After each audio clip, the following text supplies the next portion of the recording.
Hi everybody, it's 11 p.m. and tonight I'm getting ready to sous vide.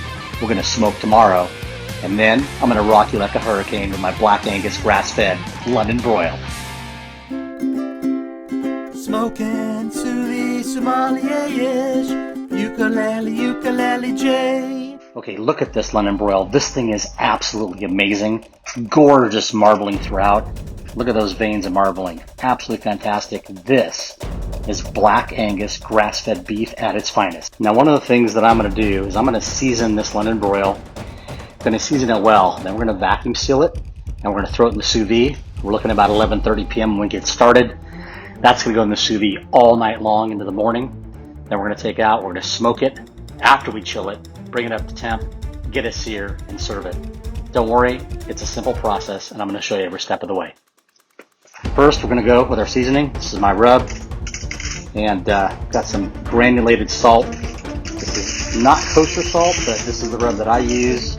That is absolutely fantastic. I'm going to get a coating on there. You want to go kind of heavy because the sous vide is going to generate a lot of liquid and it's going to take away some of that flavor, which we're going to add back in, but it's going to make an incredible au jus that we're going to use at the end of this. I'm going to take some pepper, and I love cracked pepper in this. I'm going to use my pepper mill. It's an automated pepper mill. Makes it so much easier.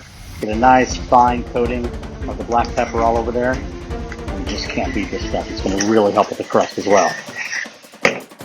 That's it. We're going to do the other side.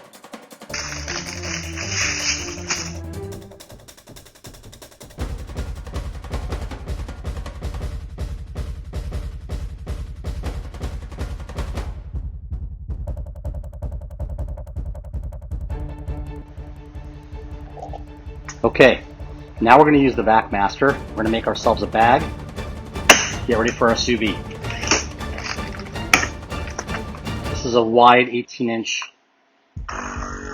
Lets me do whole bone-in ribeyes, whole New York primals for aging, and really a fantastic sealer. If you don't know about Vac Master, you should definitely check it out. I'm going to make a second seal here just to be safe.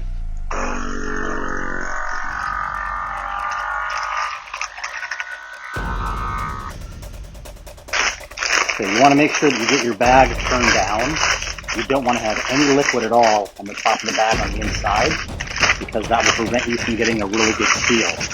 So make sure you get your bag, fold it over like so. You don't want any liquid to get on this side because we're going to fold it up and seal it. So you got to be really careful getting your meat in. You don't want to get it wet.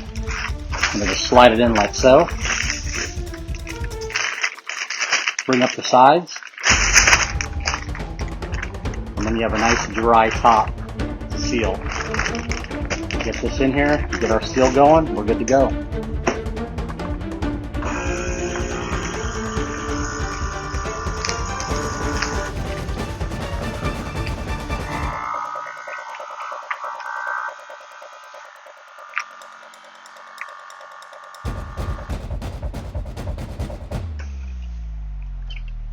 There we go, folks.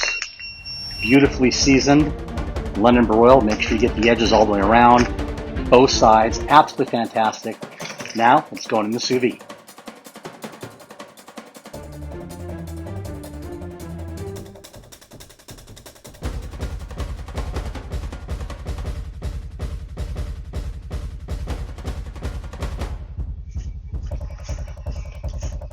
Here we have Joule. This is my sous vide machine.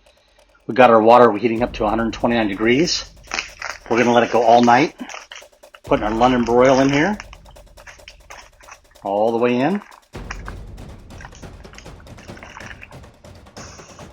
And it will not pop up because it's really sealed well. But we're going to go ahead and just put a weight on it just in case. Hold it down. Make sure it doesn't come up. Put the top on and our insulator. Seal it up. Insulator top on, and we're going to let it go for all night into tomorrow morning, and then we're going to take it out and chill it, bring it way down to about 40 degrees, and then we're going to put it on the smoker until we're at our final temp to take it off and do our sear. Okay, we are now into hour 10, and we're done with our sous vide process here. And let's take a look.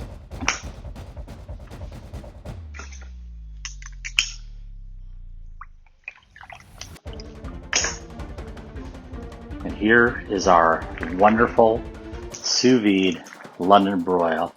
Look at that. That's the good stuff. We're not going to throw that away. We're going to use this for a red wine reduction sauce. Absolutely amazing. Looks great. Now we're going to put it in an ice bath. Now the one thing about sous vide that you have to be careful of is food safety.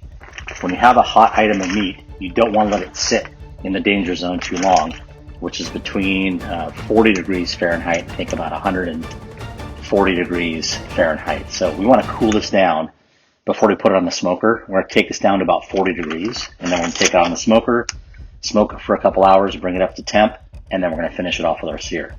So, this is our ice bath. 50% water, 50% ice. We're going to go ahead and keep this in here for probably a couple hours.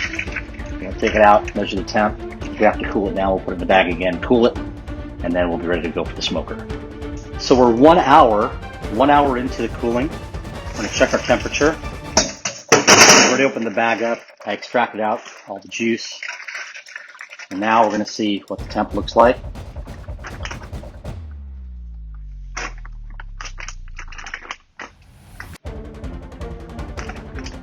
We want to go to 40 degrees. We're at 45.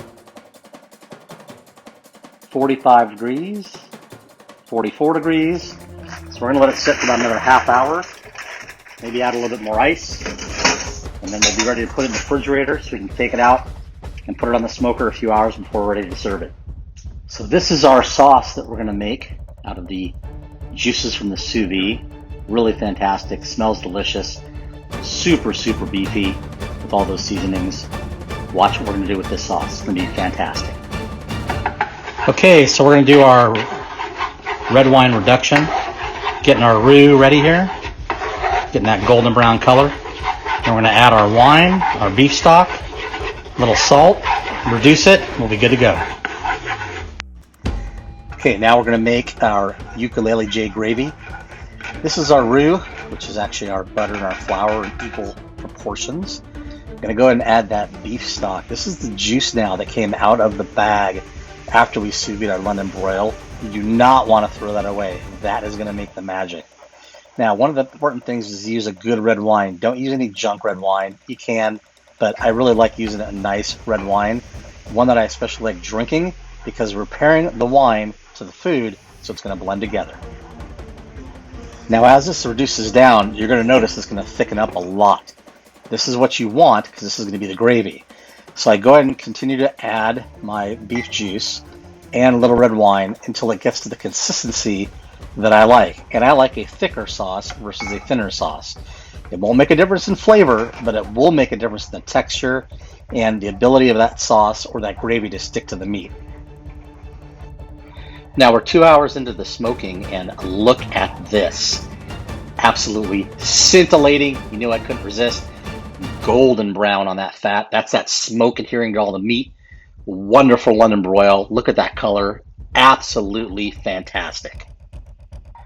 And here is our London broil resting. Look at that golden brown color on that fat. You can really see the smoke here. It's actually formed its own crust without even searing it yet. And this is grass-fed, grass-finished Black Angus London broil. Okay, we're getting our cast iron pan set. I'm using a little garlic olive oil, using a little ghee, and we're going to give our sear. We're going to go about 35 seconds on each side, plus we're going to do the edges, and we will be done and ready to rest for another 5 and then cut it up. Okay, we're starting to get the smoke point, and we're going to go ahead and get our meat going. Here we go.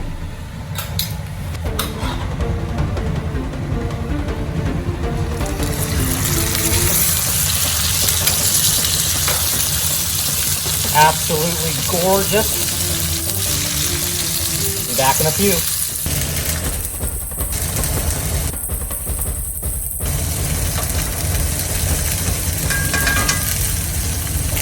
115. Looking good. To get the edges really good. Hold them down, don't move it around.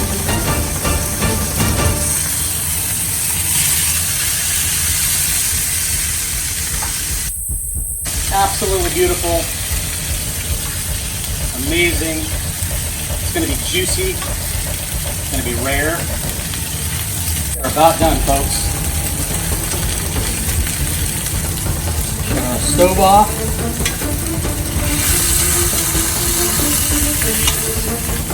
And our last side. Get that fat crispy. There we go. There we are, an amazing.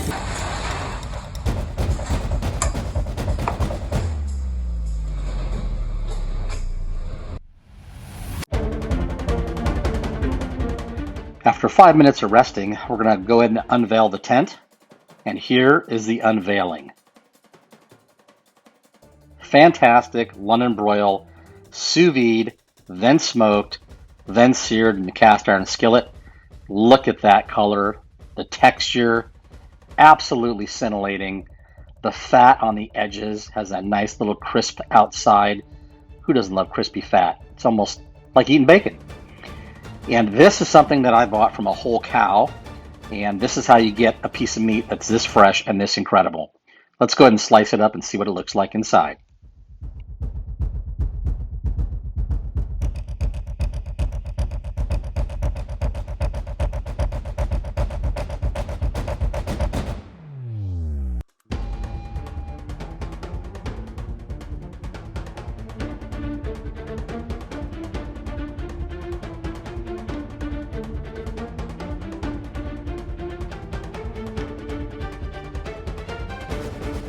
Hi everybody, today I paired a 2003 Napa Valley Falcor Cabernet Sauvignon H Block. This wine is big, it is bold, but there are no more tannins left in it. It's been used up over the aging, 2003, so we're talking 17 years in the cellar. This is a fantastic wine, very smooth. Again, the tannins are gone. Big dark fruit on this blackberry. Slight raspberry and a little bit of hint of strawberry with some black pepper on the back end. This is perfect to go with a London broil. California Cab is king. This is what I've decided to use for my London broil. I'm going to give this 95 ukuleles. Thanks for watching. Hope you enjoyed the video. To continue rocking you like a hurricane, I paired my Falcor Cabernet Sauvignon with an incredible coffee cream cheese frozen dessert. We're talking Oreo cookie crust, Oreo cookie crumbles, and pecan topping. Absolutely amazing. It is scintillating, and it pairs perfectly with the wine. The London broil featured in this video comes from a Black Angus grass-fed and finished cow that I purchased from TX Bar Grass-Fed Cattle Company in Northern California. You'll be seeing a lot more cuts coming up in my future videos. Smoking Sous Vide sommeliers, Ukulele Jay.